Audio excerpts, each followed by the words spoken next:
दोस्तों, दुनिया में अलग अलग समय पर एक से बढ़कर एक महान व्यक्ति होते रहे हैं और उन्हीं महान लोगों में से एक थे गौतम बुद्ध, जिन्होंने खुद सभी तरह के सुखों को त्याग करके दूसरों को सही मार्ग दिखाया। और अगर ये कहें कि अपने महान विचारों के दम पर उन्होंने दुनिया में कई सारे अच्छे परिवर्तन लाए, तो ये भी कोई गलत नहीं होगा। गौतम बुद्ध ने हमेशा ही सत्य और अहिंसा को अपने जीवन का मुख्य आधार माना और उन्होंने दूसरों को भी इसी रास्ते पर ही चलने के लिए प्रेरित किया। वैसे यूं तो गौतम बुद्ध एक राज परिवार में जन्मे थे और उनके जीवन में कभी भी किसी तरह की कोई कमी नहीं थी, क्योंकि वो जो भी चाहते वो तुरंत ही उनको मिल जाता था। लेकिन इसके बावजूद उन्होंने दिव्य ज्ञान की खोज में इन सभी सामाजिक सुखों को त्याग दिया और फिर अपने महान विचारों को बांटते हुए उन्होंने भगवान का दर्जा प्राप्त किया।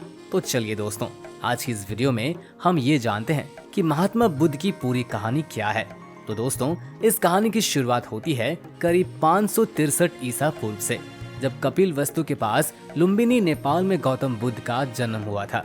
उनके बचपन का नाम सिद्धार्थ गौतम है और वो राजा शुद्धोधना और महारानी महामाया देवी के घर में पैदा हुए थे। दरअसल उस समय की परंपरा थी कि जब भी बच्चों का जन्म करीब होता था तब महिला अपने मायके आ जाती थी। लेकिन जब महारानी अपने मायके कपिलवस्तु आ ही रही थी, तभी रास्ते में ही गौतम बुद्ध के जन्म का समय आ गया और इसीलिए लुम्बिनी नेपाल में भी एक पेड़ के नीचे ही गौतम बुद्ध पैदा हो गए। हालांकि जन्म के 7 दिन बाद उनकी मां की मृत्यु हो गई थी। लेकिन जब बुद्ध जी को राजा के पास लेकर जाया गया, तब वहां पर सभी रीति रिवाजों के साथ बच्चे का नाम सिद्धार्थ रखा गया और उनके नामकरण के दौरान कई नामी साधु संत आए थे, जिनमें से ज्यादातर लोगों ने सिद्धार्थ के बारे में भविष्यवाणी की थी कि वो महान राजा बनेंगे या फिर एक महान साधु। और फिर मां की मृत्यु के बाद से सिद्धार्थ का पालन पोषण उनकी मौसी महाप्रजापति गौतमी ने ही की है। और दोस्तों, सिद्धार्थ के पिता उनको बचपन से ही एक महान राजा बनाना चाहते थे और इसीलिए उन्होंने सिद्धार्थ को धार्मिक ज्ञान से बचपन से ही दूर रखा। लेकिन सिद्धार्थ बचपन से ही काफी दयालु थे और वो किसी को भी दुख नहीं पहुंचाना चाहते थे। यहाँ तक कि वो खेलते समय जानबूझकर खुद ही हार जाया करते थे। और दोस्तों, जब उनके चचेरे भाई देवदत्त ने एक हंस को अपने वाण से घायल किया था, तब उस हंस की रक्षा भी सिद्धार्थ ने ही की थी।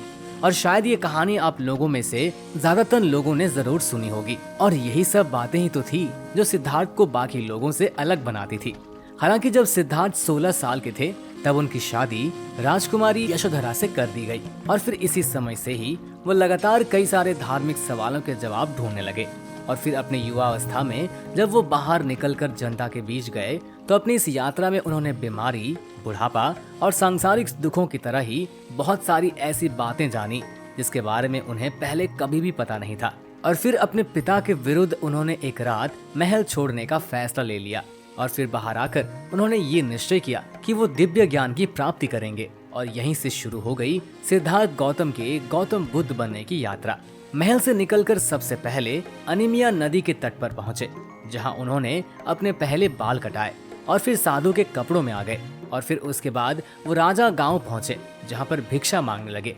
हालांकि भिक्षा मांगने के दौरान ही उस वक्त मगध के राजा बिंबिसार के लोगों ने सिद्धार्थ को पहचान लिया और फिर राजा के दरबार में जब उन्हें लाया गया, तब बिंबिसार ने सिद्धार्थ को रहने के लिए अपने राज्य का कुछ हिस्सा देने की बात कही। हालांकि गौतम बुद्ध इन सामाजिक लालच में कहाँ आने वाले थे। उन्होंने बिंबिसार से सहायता न लेने की बात कही और फिर वहां से निकलने के बाद गौतम बुद्ध जाने माने योग और मेडिटेशन के 2 टीचर से शिक्षा प्राप्त की और फिर काफी सालों तक कठोर तपस्या करने के बाद उन्होंने सही तरीके से ध्यान लगाना शुरू कर दिया। और फिर बोध गया पहुंचकर एक पीपल के पेड़ के नीचे बैठ लगातार 49 दिनों तक जब उन्होंने ध्यान लगाया, तब उन्हें दिव्य ज्ञान की प्राप्ति हुई। और एक ऐसा अनुमान लगाया जाता है कि उस समय गौतम बुद्ध की उम्र 35 साल थी और फिर इसके बाद से ही 80 साल की उम्र तक वो प्रचार प्रसार करने में लगे रहे। और उस दौरान उन्होंने अपने बहुत सारे फॉलोअर्स भी बनाए, क्योंकि उनके दिखाए गए मार्ग पर वो चलते रहे। और दोस्तों, आज का समय भी अगर देखा जाए तो गौतम बुद्ध के फॉलोअर्स की संख्या करोड़ों में है, जिसमें कोरिया, चीन, जापान, भारत और नेपाल जैसे देशों के बहुत सारे लोग आपको देखने को मिल जाएंगे। और दोस्तों, आज भी गौतम बुद्ध के द्वारा दी गई शिक्षा लोगों को ही पार करती है। उम्मीद करते हैं कि राजकुमार सिद्धार्थ से भगवान बुद्ध बनने तक की ये कहानी आपको जरूर ही पसंद आई होगी। आपका बहुमूल्य समय देने के लिए बहुत बहुत धन्यवाद। अगर वीडियो अच्छी लगी हो तो वीडियो को लाइक और हमारे चैनल को सब्सक्राइब करना बिल्कुल ना भूलें। धन्यवाद।